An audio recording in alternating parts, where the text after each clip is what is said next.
नमस्कार, मैं हूँ आशीष। आप देख रहे हैं दैनिक भास्कर। हमारे साथ हैं बहुमुखी प्रतिभा के धनी राघव एम जयरथ, जिनकी नई सीरीज तस्करी को हर जगह प्यार मिल रहा है। नेटफ्लिक्स पे ग्लोबली नंबर वन हो चुकी है नॉन इंग्लिश सीरीज में। हर जगह चर्चा है, न सिर्फ हमारे देश में बल्कि ग्लोबली भी। और उनकी जर्नी जो है वो कमाल की है, लोगों को इंस्पायर करते हैं कैसे एक आर्मी कैड होते हुए भी और अपने दम पर, अपनी मेहनत के दम पर, अपनी लगन से इंडस्ट्री में एक मकाम हासिल कर रहे हैं। राघव से हम उन सब चीज़ों पे बात करेंगे। कैसे हैं आप? All good Ashish, thank you so much कि आप के साथ हम काफ़ी बार मिल चुके हैं हम। एंड आई थिंक जब जब कोई ना कोई मेरी लाइफ में छोटा सा माइलस्टोन हुआ, आप हमेशा सामने आ जाते हैं। तो बहुत ब्यूटीफुल जर्नी रही, and thank you so much for taking out this time and having me. आ, अभी क्योंकि हर तरफ तस्करी की चर्चा हो रही है, इमरान है और जिस तरीके से आपने डायरेक्ट किया है इसको, उस पर बात हो रही है। खुद इस समय कैसा महसूस कर रहे हो? क्योंकि इंस्टाग्राम पे, सोशल मीडिया पे जो रील्स आती हैं, जब प्रतिक्रियाएं आती हैं दर्शकों की, वो सब चीज़ें आप ले रहे हो, कैसा लग रहा है? बहुत अच्छा लग रहा है। एंड आई थिंक इसको मैं हमेशा बोलता हूँ कि ये बाय प्रोडक्ट या आफ्टर प्रोडक्ट होता है जब हम कुछ बना लेते हैं। तो इस समय तो आई थिंक मैं, मेरी फैमिली, हमारी पूरी टीम, जिन जिन लोगों ने इस पे मिलके काम किया है, हमारे जितने आर्टिस्ट, जितने हमारे टैलेंट जिन्होंने सब काम किया, I think everybody is on top of the world. And I think सब खुश है इस समय, सब शांत हैं अभी, बट सब बहुत अंदर से खुश है। इमरान ने भी वो अभी कुछ देर पहले ही मैंने देख रहा था वीडियो डाला है, जिसमें वो दर्शकों को, अपने फैंस को, आपको सभी को धन्यवाद शुक्रिया अदा कर रहे थे कि किस तरीके से इस सीरीज़ को इतना आगे बढ़ाया, इतना प्यार दे रहे हैं।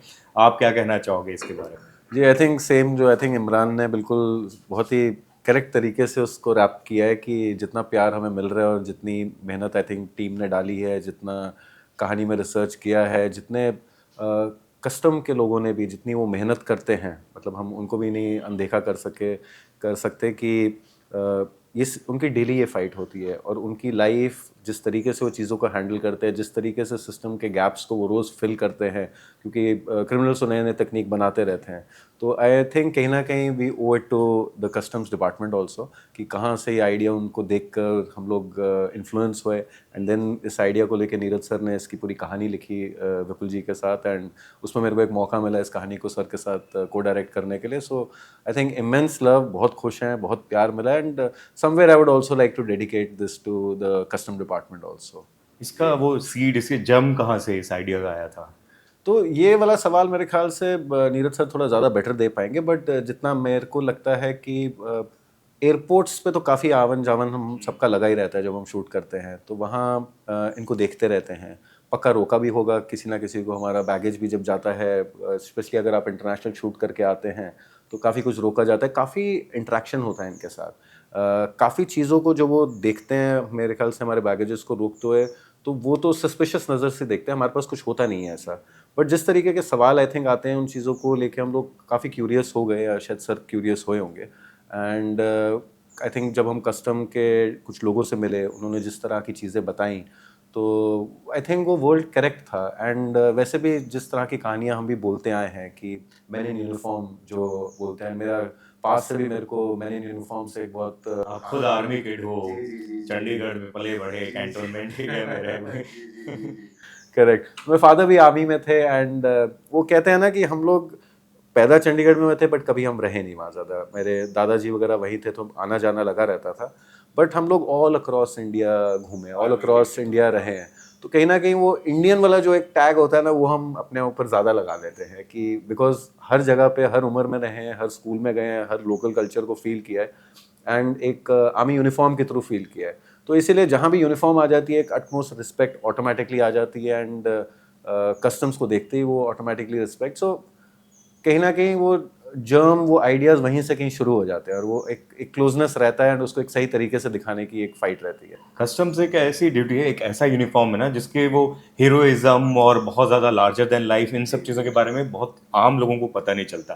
लेकिन जिस अंदाज में आप लेकर आए, अच्छा उसमें वो भी नहीं है कि बहुत वो, जैसा मैं बोल रहा हूँ कि लार्जर देन लाइफ गोलियाँ चल रही हैं या पीछे से वो एजेंट टाइप की फील आ रही है, या बाकी जैसे जो फिल्में होती हैं जिसमें यूनिफॉर्म को इस तरीके से दिखाया जाता है, वो इसमें नहीं था।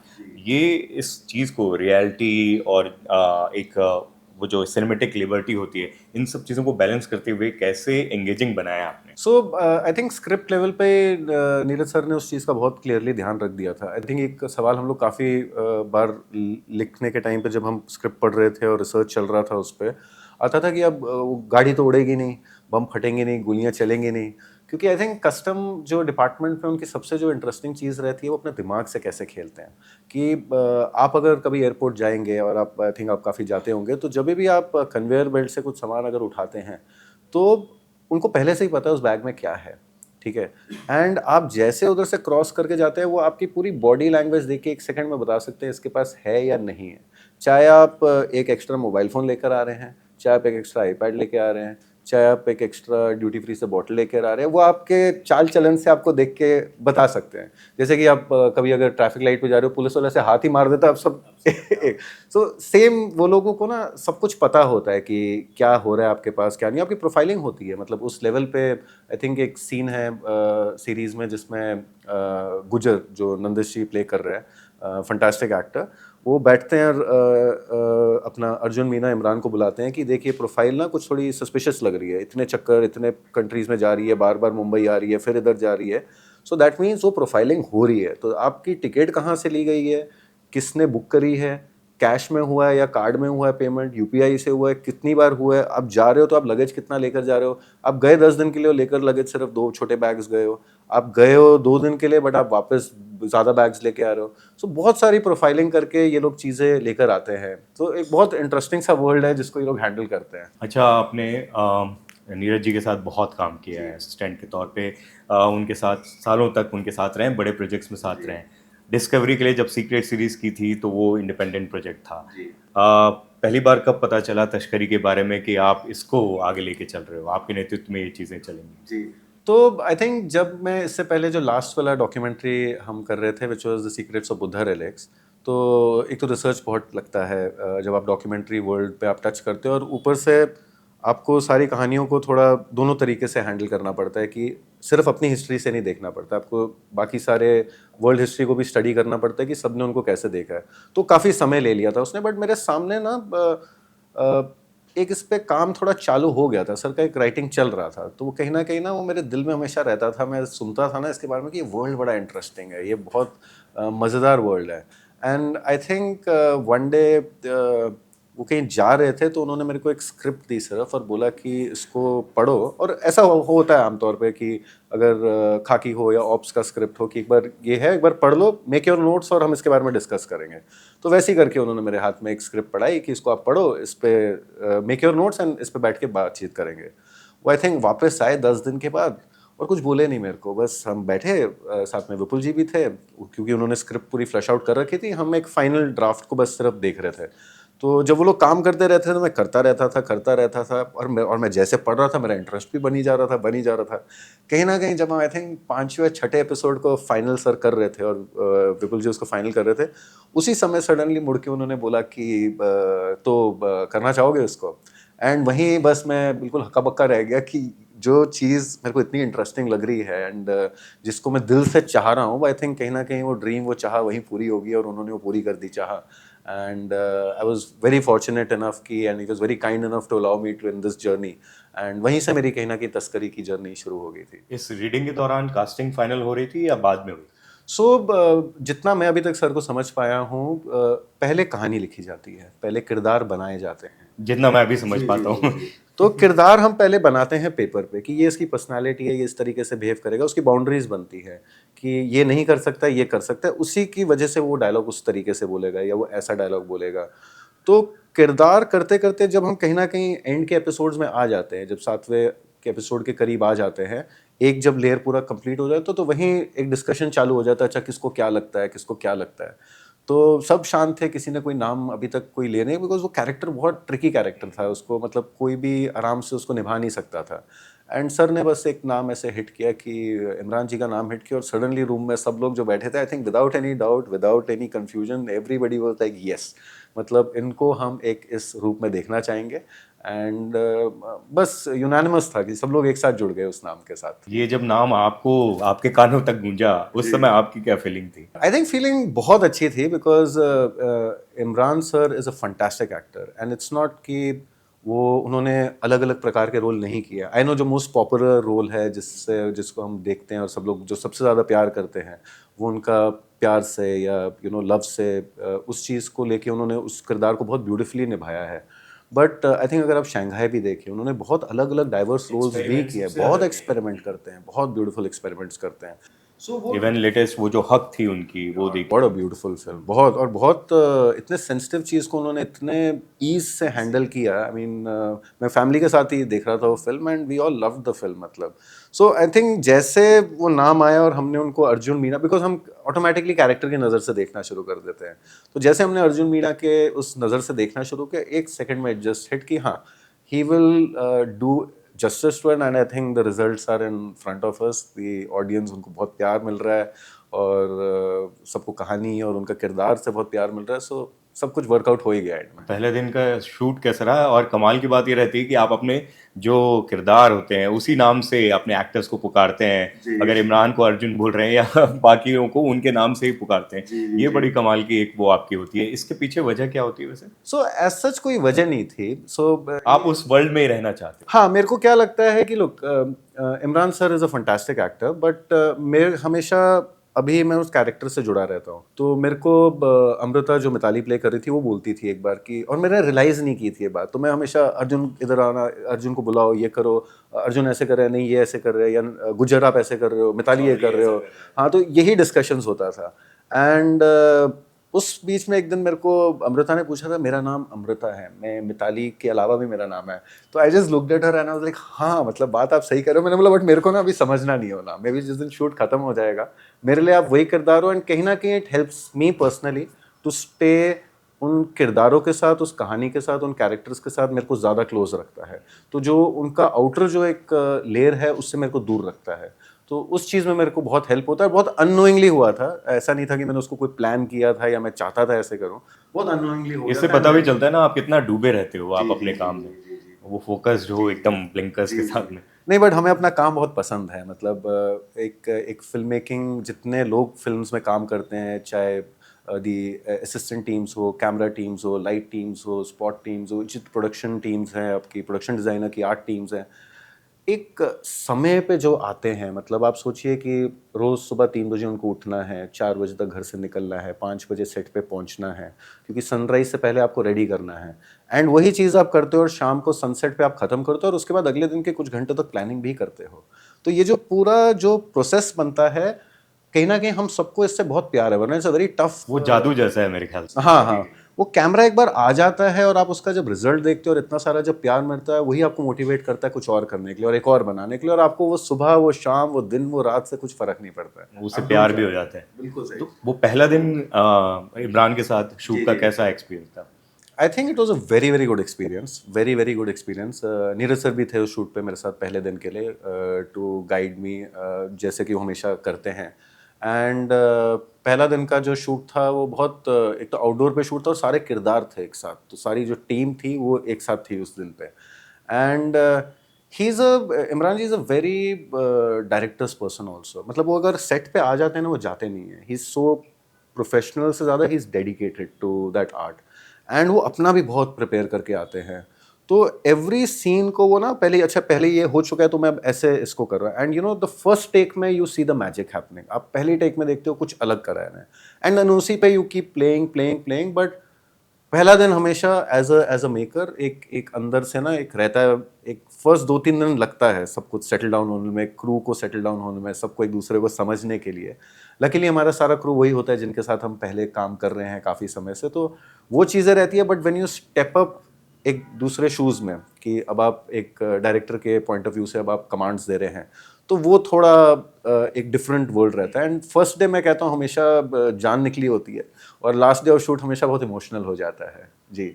सो ब्यूटीफुल एक्सपीरियंस। बट इसके पहले मुलाकात कब हुई? जब या वर्कशॉप या नरेशन के दौरान, तब कैसा वो था एक्सपीरियंस? सो मेरी पहली मुलाकात उनसे हुई थी कि आई थिंक जिस दिन हम लोगों ने ऑफिस में डिस्कस, सर ने जब नाम थ्रो किया था और हम लोग सब एग्री कर गए थे उस बात के लिए, एंड एग्री नहीं भी करते तो वही थे वैसे भी, but he is such fantastic that way. So उसके 2-3 दिन बाद ही इमरान सर ऑफिस में आए थे, एंड आए अंदर एंड सीधा अंदर गए सर के रूम में। तो हमको लगा अभी 2-3 घंटे के बाद वापस आएंगे। 3-4 मिनट के बाद बाहर आ गए। हम तो बोला ये अभी क्या हुआ। एंड सर साथ में आए, he introduce me and he is like he is on. तो मैं भी सोचा 3 मिनट में ये कौन सा नरेशन हुआ है, which is brilliant मतलब। And Neeraj sir is a brilliant narrator also, the way he tells the story. So वहीं that's the first day I met him and we met each other and उसके फिर consecutively उसके कुछ दिनों के बाद हम ऑफिस में रीडिंग्स के लिए मिलते रहे हम लोग, किरदार को और समझने के लिए। एंड एक बार वो फ्लश आउट हो गया, फिर उसके बाद सीधा शूट पे ही हम लोग मिलते हैं। इतना लंबा वक्फा, इतना लंबा वक्त आपने बिताया है, सबसे अच्छी बात क्या लगी? इमरान की सबसे एक्चुअली एक बात नहीं है, मैं कहूँगा सबसे बढ़िया 3 चीज़ है। चलो 3 बात।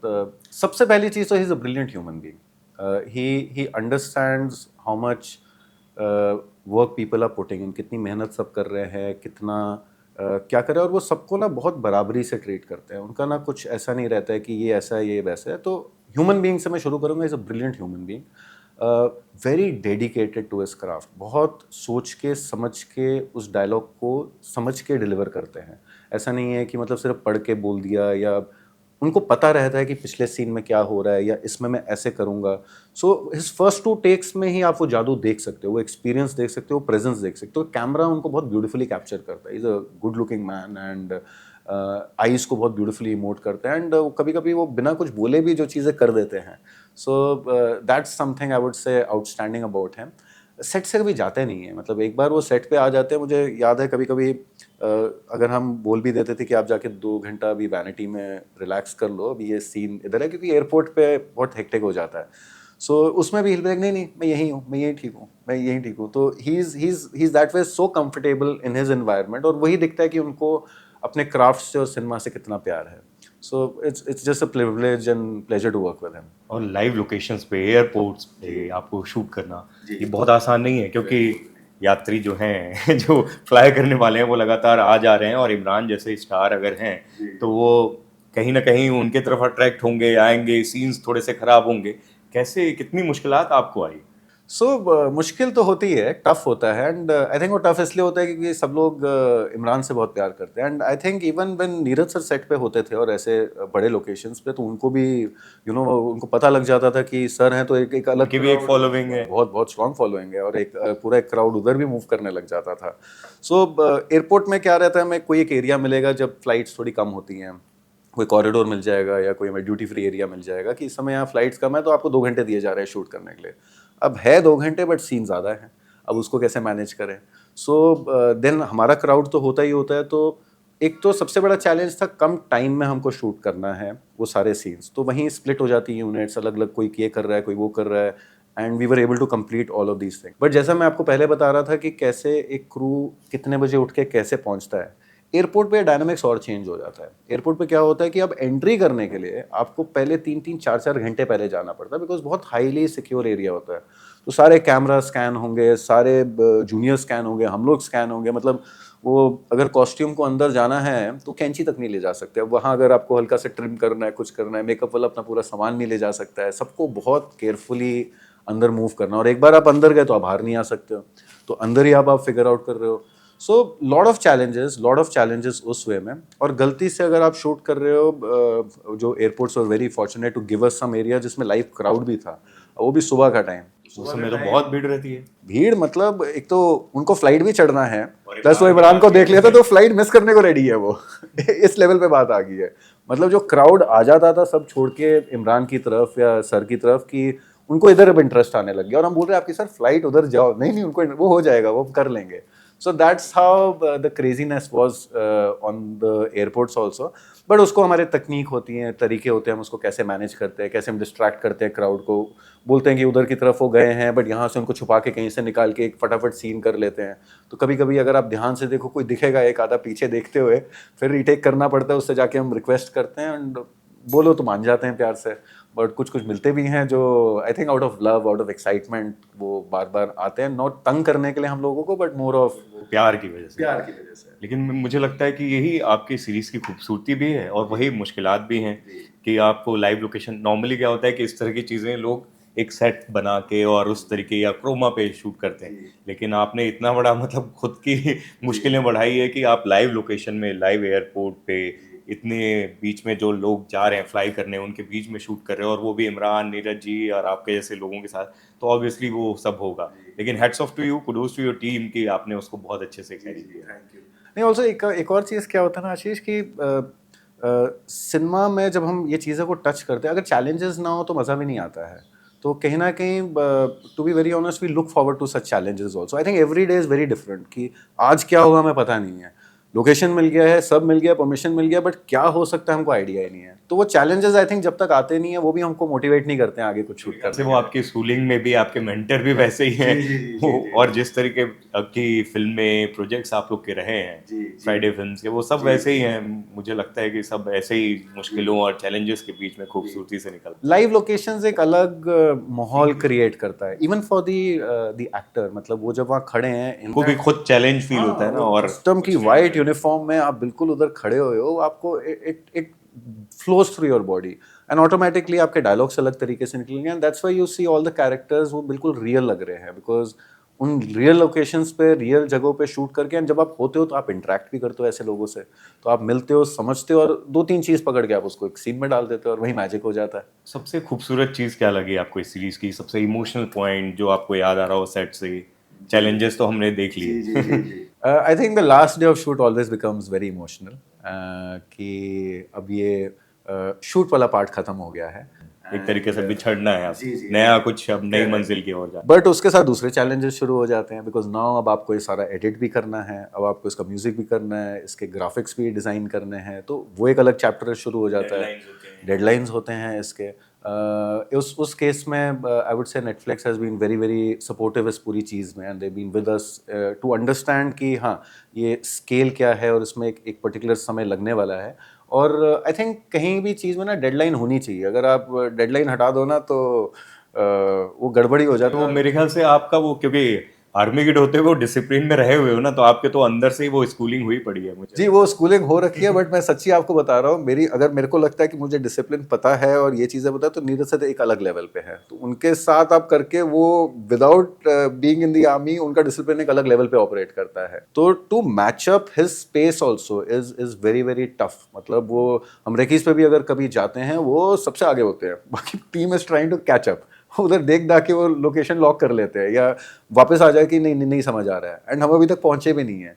So to match his pace also, I think when your leader, your captain, is at that thing, और वो आपका बेंचमार्क वैसे सेट कर रहा है, आई थिंक पूरी टीम वैसे मूव करने लगती है। Man of few words, man of full of action. वाह, बैठते नहीं है सेट पे पूरा दिन, he the whole day he standing on the set, and उनको देख के किसी और की बैठने की, मतलब कहाँ से एक असिस्टेंट, एक यंग असिस्टेंट जो बेचारा थक रहा भी होगा, वो बैठेगा? वो नहीं बैठेगा। उनके इतने सारे प्रोजेक्ट्स में आप रहे हो जब से आप मेरे ख्याल से इस इंडस्ट्री में हो, लेकिन उसके पहले जब आप फ्लोर डायरेक्टर के तौर पे काम कर रहे थे बड़े बड़े शोज में, चाहे वो केबीसी हो, बिग बॉस हो, सच का सामना जैसे शोज हो, उस समय क्या एक्सपीरियंस रहे, क्या लर्निंग रही? आई थिंक बहुत अलग लर्निंग रहती है। आई थिंक उस समय भी मेरे साथ जो लोग जुड़े थे, मैं आ गया था यहाँ करीबन 2007 में, एंड फिर वापस जाके इन आउट चल रहा था। बट मेरे लिए आई थिंक टर्निंग पॉइंट आया था जब मैंने एक फिल्म देखी थी, अ Wednesday.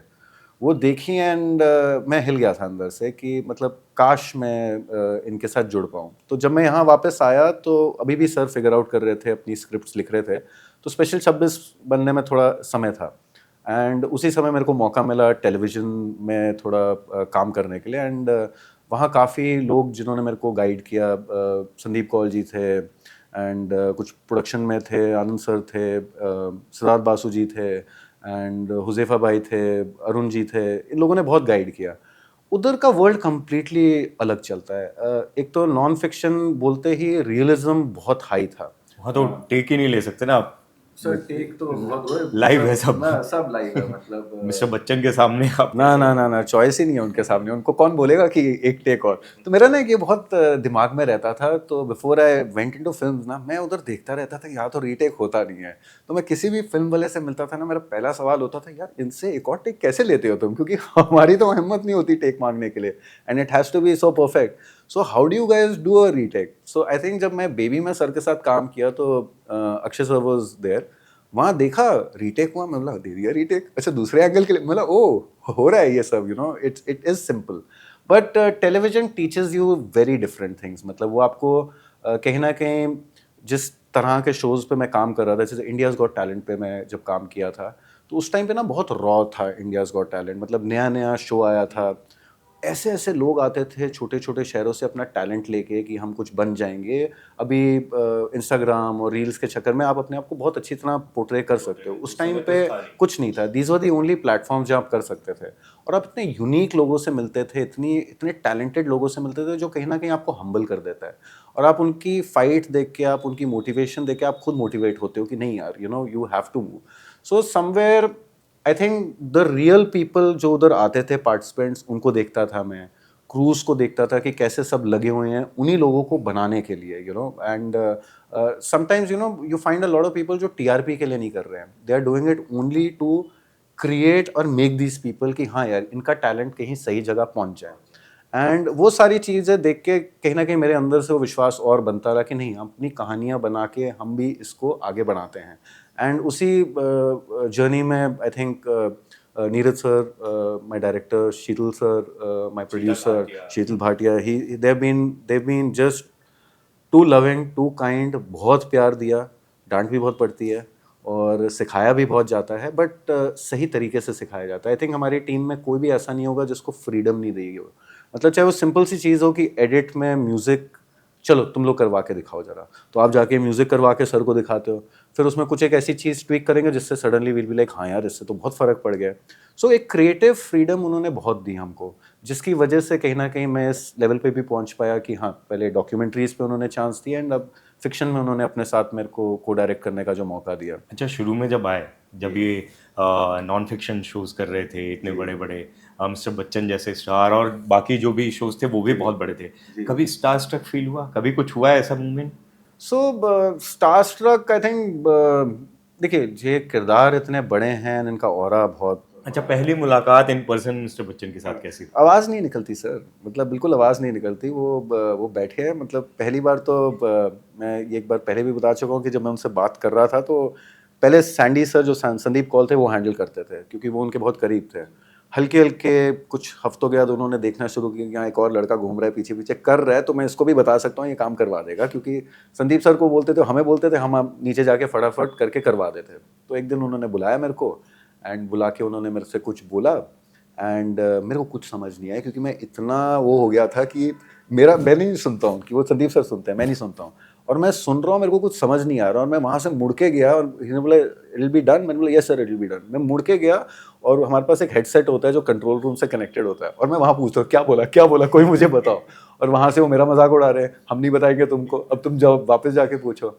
So then finally they told us कि वो टेलीप्रॉम्प्टर का कुछ सेटिंग करना था ताकि उनका फॉन्ट वगैरह करेक्ट हो जाए, बट उनको देख के आप सडनली बिल्कुल लॉस्ट फील कर जाते हो। आई थिंक एक और शो था जब मैं एक डांस शो था जिसमें माधुरी जी आ रखी थी, and I been a huge fan उनका, एंड वैनिटी में I had to go, and उस टाइम मैं स्क्रिप्टिंग में थोड़ा हेल्प कर रहा था, तो मेरे को जाके उनको स्क्रिप्ट वाइज समझाना था कि ऐसा होना है, ये होना, और ऐसे ऐसे करना है। और मेरे साथ एक मेरी असिस्टेंट भी थी। मैं अंदर वैन एंटर किया हूँ, उन्होंने देखा है, ग्रीट किया और स्माइल किया, और मैं पॉज हो गया भाई। And it's, I think it's just the beauty of her and how she is, that मैं सिर्फ पॉज हो गया उनको देख रहा था, एंड आई थिंक 10-15 सेकंड के लिए मैं तो बैठ गया, तो उन्होंने बिठाया मेरे को, और फिर उसके बाद मेरे से बात करना चाहिए, तब जाके मेरी गाड़ी चलना है, फिर एक बार चालू हो जाती है तो फिर रुकती नहीं है।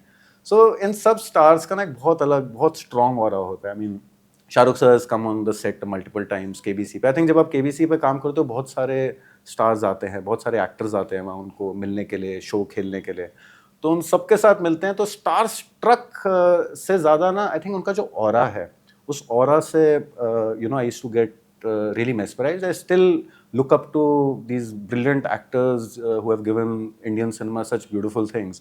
और उनको देख देख के जब वो सामने एक फर्स्ट जो मीटिंग होती है उसमें आदमी थोड़ा एक पॉज आ जाता है, but I think it's all over now. अब किरदार दिखते हैं। नीरज जी के साथ बहुत सारे बड़े प्रोजेक्ट्स में आप रहे हो। मेरे ख्याल से स्क्रिप्ट से लेके और शूट से लेके हर दिशा में आपने काम किया है। कोई ऐसे मेमोरेबल मोमेंट्स हैं जो आप आज याद कर पा रहे हो, आपको जहन में याद आ रहे हो? आई थिंक काफ़ी मोमेंट्स। आई थिंक सर को शूट करते हुए देखना इज़ एक बहुत ही दिलचस्प चीज़ है। मतलब ही इज़, एक तो क्लैरिटी उनको बहुत है, वो लिखना नहीं शुरू करते हैं जब तक उनको एग्जैक्टली क्लियर पता नहीं है। बहुत सारी चीज़ें वो अपने पास ही रखते हैं, एज जैसा आप बोलते हैं man of few words, he is actually a man of few words. मतलब ऐसा भी नहीं है कि वो हम लोग पूरा टाइम बस डिस्कशन करते रहते हैं। स्क्रिप्ट एक बार आ जाती है, फिर उनके साथ हम लोग डिस्कस करते हैं कि इसमें क्या है to understand what the scene is. But बहुत सीन्स हैं जिनको मैंने जब देखा कि सर ने, जैसे हम पढ़ते हैं तो हमको लगता है ये सीन ऐसे प्ले आउट होगा, ये ऐसे होगा, बट जब वो शूट पे हम उनको देखते हैं वो कम्प्लीटली रिवर्स है, पूरा पूरा पलट देते हैं उसको, एंड किरदार उसमें इतना ब्यूटीफुल तरीके से आता है, लोकेशन का एक ग्रैंडनेस बहुत अलग तरीके से आता है, उसको जब आप एडिट में लेके जाते हो उसमें म्यूजिक बहुत एक अलग तरीके से आता है कि उनका ना एक फास्ट पेस, एक पंप है, वो आपको ना एज ऑफ द सीट पे एक्चुअली लगता है। मतलब हम जब पहली बार सुनते हैं तो हम ही एज ऑफ द सीट पे आ जाते हैं। तो I can imagine what the audience goes through. So I think sir के साथ it's a delight to see him shoot and to see वो टैलेंट को कैसे हैंडल करते हैं। He gives that freedom for the talent to move around, but उनको बहुत clear है कि ये ऐसा ही मूव करेगा और ये कैरेक्टर ऐसे ही बिहेव करेगा। एंड कभी कभी हम सोचते हैं कि नहीं इसको ऐसे करने से हो जाएगा, बट जब वो करते हैं तो उसका फ़र्क दिखता है। जैसे कुछ सीन्स हैं तस्करी में भी, एक सीन है जिसमें एक किरदार है सुरेश और एक कस्टम जो पुराने ऑफिसर थे सक्सेना, तो वो उनका एक सीन होता है फ्लैशबैक में जो बताया जाता है कि कैसे इनको लाया गया था और कैसे उनको मोल बना के सिंडिकेट में वापस डाला गया था। अब जब मैंने उस सीन को पढ़ा था तो मैंने उसको एक अलग तरीके से देखा था, एंड सर ने जब उस सीन को शूट किया था तो मैं उस बिल्कुल हो गया था कि अच्छा ये जो चीज़ें छोटी छोटी उन्होंने चीज़ें करी है उससे कैसे पूरा सीन्स का डायनामिक्स चेंज हो गया है, कैसे उन्होंने इमरान के कैरेक्टर को भी बहुत ट्विक किया, कैसे उन्होंने बड़ा चौधरी के कैरेक्टर को बहुत ट्विक किया, and suddenly you see the bigness and ये कैरेक्टर्स बहुत अलाइव और रियल होने लग जाते हैं, एंड वही रियलिटी सडनली आपको कनेक्ट कर देता है with the audience because they feel they are seeing somebody who is real, कोई कैरिकेचरिश कैरेक्टर नहीं लगता है। So I think scene sets पे जो मेरा इंटरेक्शन सर के साथ रहा है दैट्स बीन अमेजिंग, मतलब you know, and it's always a delight to see him try something different and something unique, क्योंकि ट्रेंड नहीं फॉलो करते, सर को ट्रेंड फॉलो करने का बिल्कुल शौक नहीं है। I think he creates his own trend, so उसी को सीखते सीखते हम भी वही अब कोशिश कर रहे हैं। और जो एक वो है डायरेक्टर और एक्टर के बीच में रिलेशन, कैमराडरी, या जिस तरीके से वो डायरेक्ट करते हैं, अजय देवगन हो, अक्षय कुमार हो, सुशांत को MS धोनी में, वो भी एक कमाल मेरे को लगता है कि वो सीखने को मिला होगा आपको। बहुत सी actually, you know why I think all the actors, this is my personal opinion, they love to work with him and they love to be around him is because of his clarity to what that character is. तो जब तक आपके पास वो clarity है तो actor इधर उधर भटक नहीं सकता है, बिकॉज हर चीज़ का जवाब है और हर चीज़ का एक रीजनिंग है, एंड कभी कभी वो डायलॉग्स में भी बहुत क्लीन आ जाता है। मतलब हम भी अगर कभी कभी जाते थे सर ये वाला ये ऐसे है तो कहते डायलॉग पढ़ो एक बार, तो हम डायलॉग पढ़ेंगे, हाँ हाँ मिल गया जवाब, and we are out after that. So the way he handles the actors is amazing. मतलब वो clarity से ही operate करते हैं, and that is what I think the all the actors when they see that, तो they are automatically drawn towards that, and when they get drawn towards that, वहीं वो collaboration हो के you see something beautiful happen. इसलिए ये बात बोल रहा हूँ क्योंकि अक्षय को स्पेशल 26 में उस अंदाज में देखना, ये अपने आप में मतलब वो डायरेक्टर विजन ही हो सकता है, और कोई डेफिनेटली। आई मीन अब सारे किरदार देख लीजिए आप, अक्षय सर के जितने किरदार हैं, आप के सर को देख लीजिए जो हिम्मत सिंह थे, इवन फॉर दैट केस वो सुशांत को MS धोनी के, आई मीन फंटास्टिक, मतलब you know, and Sushant ji also, मतलब he was very very hard working, very very hard working, मतलब उन्होंने जितना प्रिपरेशन किया था उस रोल के लिए, एंड सर को भी क्रिकेट का बहुत शौक है, मतलब ही उनको मैं खेलते हुए काफ़ी बार देखा है, and he plays very very well, he is athlete actually. तो आप उनको कोई भी स्पोर्ट दे दो ना, वो फट करके पकड़ लेते हैं। तो कभी कभी हम जब रेकीज पे होते हैं, किसी जगह पे होते हैं, कभी बैडमिंटन खेल लिया, कभी टीटी खेल लिया, सो वो जो एक उनका ना जो एक एथलेटिक बिल्ट है, एक स्पोर्ट्स माइंडसेट है, वो बहुत स्ट्रांग है उनका। तो आई थिंक ये सारे किरदारों को बहुत ब्यूटीफुली उन्होंने निकाला, and he knew what these characters were. चाहे के सिंह, के मेनन सर और हिम्मत सिंह, आप उनको देख लो, खाकी में you know how may be Karan had played that entire character, so and with now also with Arjun Meena, जिनको इमरान जी ने पोर्ट्रे किया, एंड उसके अलावा भी आप बाकी किरदारों को भी अगर देखो, गुजर है जो नंदिश ने प्ले किया है, मिताली है जो अमृता ने प्ले किया, and Prakash Kumar, Anurag Sinha has played that character.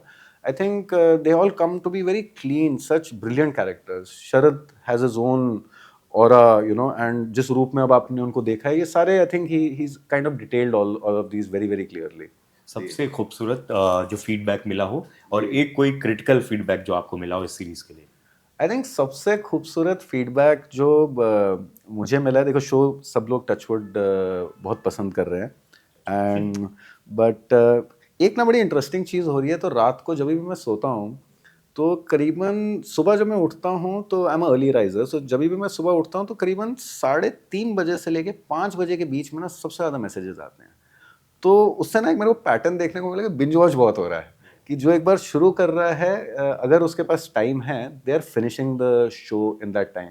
सो ये मेरे को बहुत अच्छा लगा एंड कहीं ना कहीं ये डिज़ाइन किया गया था उसको एक एपिसोडिक वेब सीरीज़, क्योंकि एपिसोडिक है, हुक पॉइंट्स वैसे करके कि it takes you through that journey, and वही ब्यूटी है सिनेमा का, आप एक बार शुरू करो तो उसको ख़त्म कर लो। तो ये बिना बोले, स्पेशली अब वेब में क्या होता है, आप पॉज कर सकते हो, उधर जाके बात कर सकते हो, वापस आ सकते हो, खाना कुछ ला सकते हो, बैठ सकते हो।